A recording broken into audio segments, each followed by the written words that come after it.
بسم اللہ الرحمن الرحیم۔ السلام علیکم ورحمۃ اللہ وبرکاتہ۔ شروع کرتا ہوں اللہ پاک کے مقدس اور بابرکت نام سے جو بڑا مہربان اور نہایت رحم فرمانے والا ہے۔ معزز ناظرین، ایک حاکم نے 3 آدمیوں کو پکڑا۔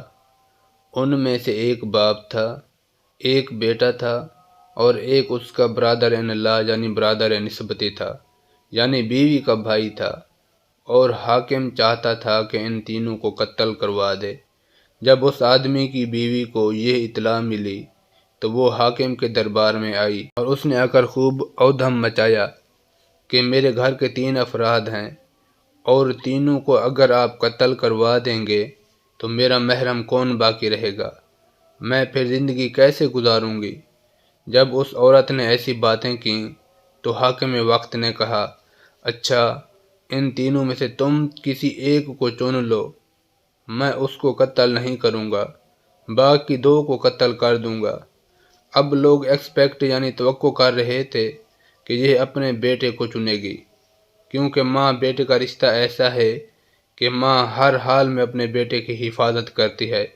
بعض سوچ رہے تھے کہ نہیں، یہ اپنے خاوند کو چنے گی، اس لیے کہ یہ بیوی ہے اور بیوی کے لیے خاوند کی زندگی اہم ہے۔ مگر اس عورت کو جب اختیار دیا گیا کہ وہ ان تینوں میں سے کسی ایک کو چن لے تو اس عورت نے اپنے بھائی کو چن لیا کہ میرے بھائی کو آپ قتل نہ کرو، باقیوں کو آپ بے شک قتل کر دو۔ حاکم وقت بڑا حیران ہوا۔ اس نے کہا، مجھے یہ بتاؤ کہ تم نے بھائی کو کیوں چنا ہے اور باقی 2 کو کیوں نہیں چنا؟ اس عورت نے جواب دیا، میں جوان العمر ہوں، اگر آپ میرے خاوند کو قتل بھی کر دیں تو اللہ تعالیٰ کوئی دوسرا رشتہ بھیج دیں گے اور میں دوسرا نکاح کر لوں گی، مجھے اللہ تعالیٰ پھر خاوند دے دیں گے، اور اگر اللہ تعالیٰ نے دوسرا خاوند مجھے دے دیا تو اس خاوند کے ذریعے سے اللہ تعالیٰ مجھے دوسرا بیٹا بھی عطا فرما دیں گے، تو مجھے خاوند بھی دوسرا مل سکتا ہے اور بیٹا بھی دوسرا مل سکتا ہے۔